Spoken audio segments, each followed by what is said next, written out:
This tutorial is about articulated images, and I've got two kinds.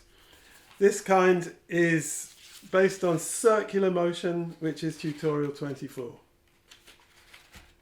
And you can see there's three pieces, they're all moving in two different directions. And the other kind is based on hubs and pivots. This is tutorial 27.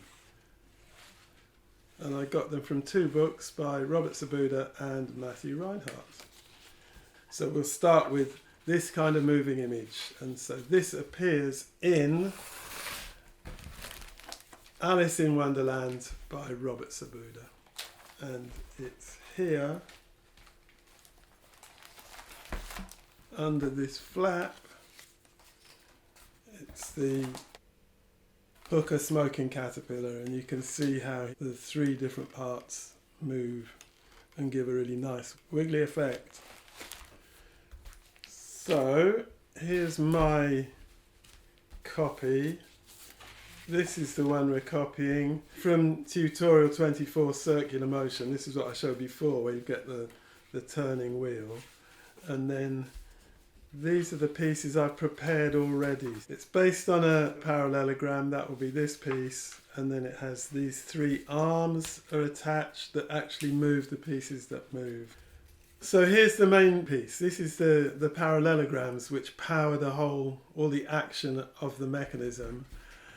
I've drawn it all up. There are no templates in this series, but I've drawn it up. This is an expanded version with all the dimensions. They're all in centimetres. I'll hold it up here so you can get a good view of it, so you can draw up your own.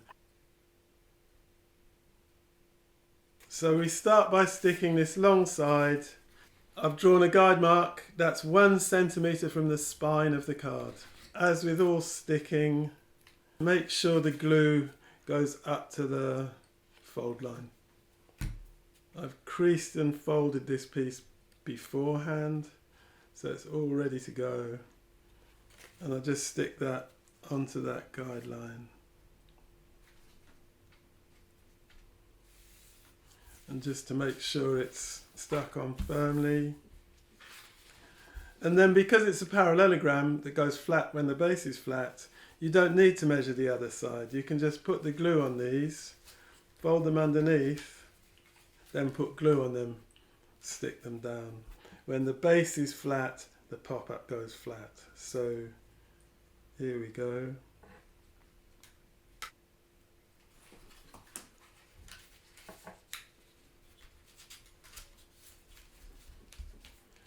Just make sure that one works. As it closes, those move over.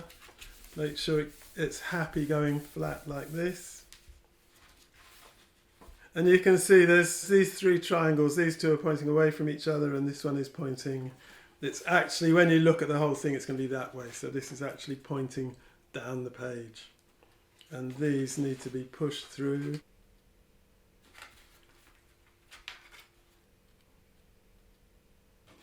So now as it closes,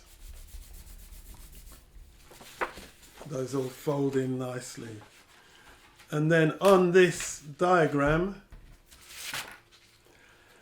I've marked the shaded triangles are where you stick these three little arm pieces. On this one, they go there like that. And it's going to actually bend over. So I'll just bend it a little bit there and then put some glue actually on the triangle.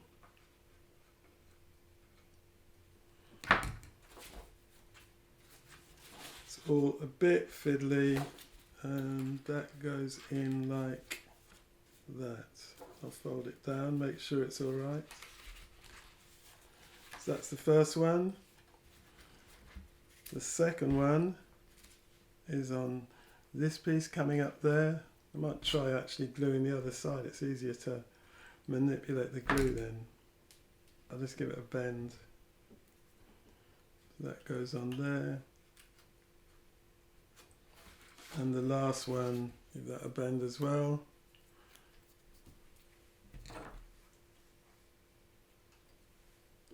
Goes on there. I'll just try closing it, make sure they're all working okay. That's it. That one's a bit slid a bit. Okie doke. And now, these are the 3 coloured bits I'd prepared. So we've got the blue at the top coming up like this. So I'll put some glue on the strip and stick this one on. And then we put the yellow one on next. That's at the bottom there. Just check where it's going to move to.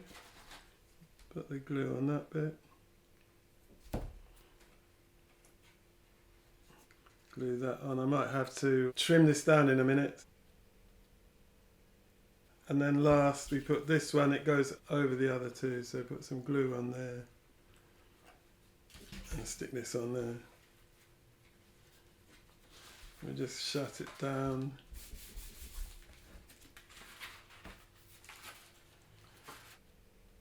This ideally, I'd move them over a bit so they hide these little triangles.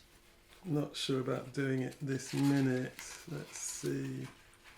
Move it like that. And move this one over as well. Move it like that. And let's try it there. So here it is. It could actually do with a bit more tweaking, but I want to just keep moving. But it could do with a bit more tweaking just to cover up these holes in the underlying parallelogram. But it all fits within. They're all moving as you'd like them to move. They can be any shapes you want. The blue one could be longer. You need to just make sure that they don't bang against each other and that they avoid the spine and the other bits of the card. But so far, yeah, you can see you've got 3 different pieces all moving in different ways with each other.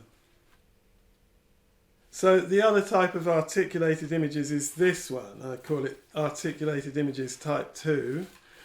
This comes from the book Fairies and Magical Creatures by Matthew Reinhardt and Robert Sabuda. And it just appears in this little flap here. Here it is. It's this sort of leprechaun type figure that moves around in that way.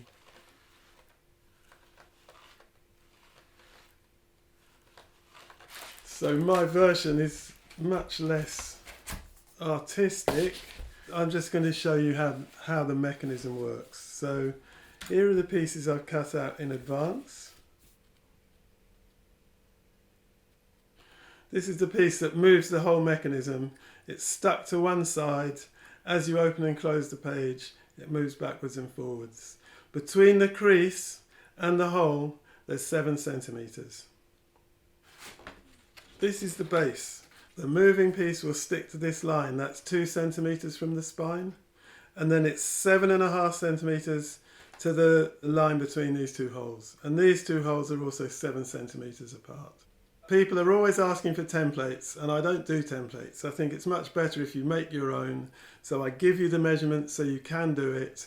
But in this case, although I've given you the measurements, they're not really important. You can make your own measurements. You can adjust the whole thing. Just as the shape of the pieces I'm using, again, you can just change them to, make them something, a proper design, whatever you want. I'm just explaining how the mechanism works. So we'll start by sticking this piece down 2 centimetres from the spine.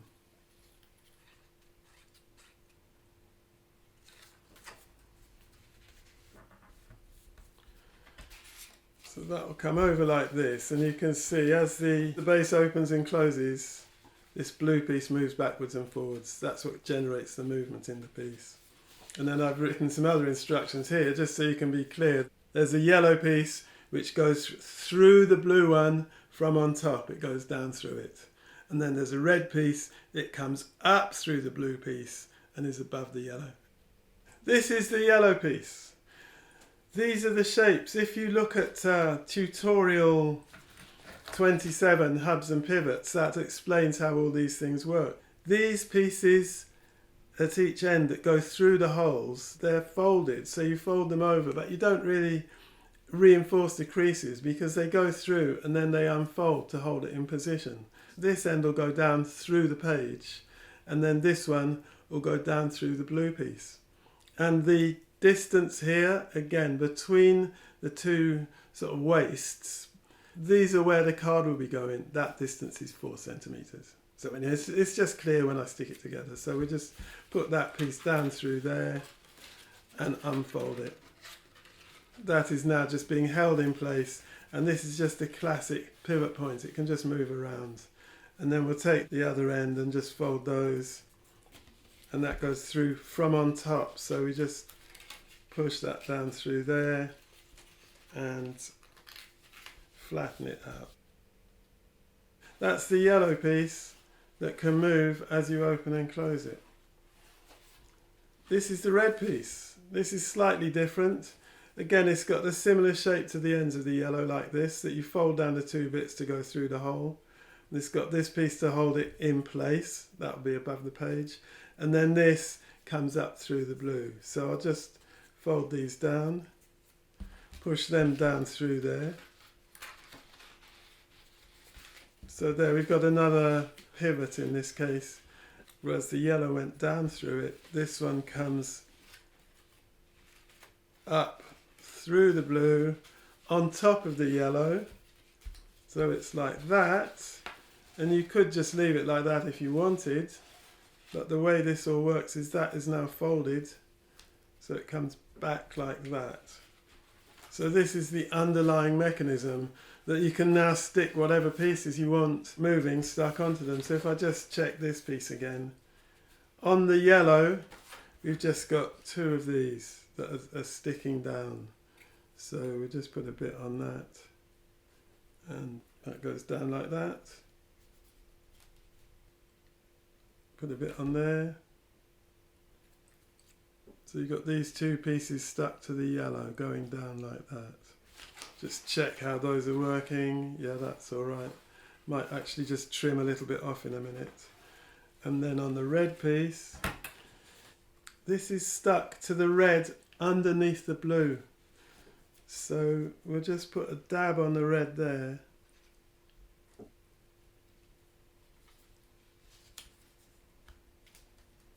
So you've got a piece like that. It's hiding the hole, and so that's moving like that.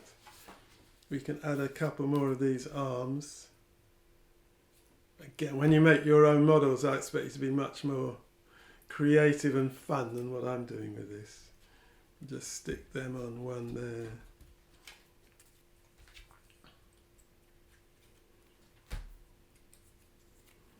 One there. Make sure all that is moving happily. There's a danger of this piece colliding with the spine, so I might just cut a little bit off that. Yeah, that's all fine. And then this is the piece I cut out to go on there. Put a bit on there.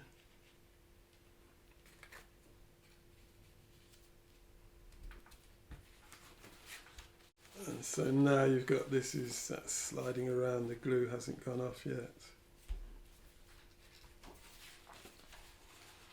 This is the articulated image.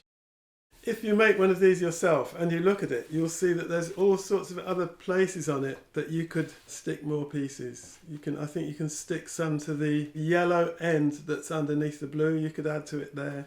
You can just build on these. They don't have to stop there, you can play with them more. So maybe try putting something on here. I'm not sure what will happen. That's going back that way, so if we put a piece on like that, that should be able to, we can actually turn it around even more. There's plenty of scope. It's really just a mechanism for getting these interesting movements all happening as you open and close the page. I think ideally, unless you wanted to make a feature of it, you'd have a bigger piece stuck here that would be obscuring that hole and the yellow, so the whole mechanism is a bit more mysterious. So that is articulated images.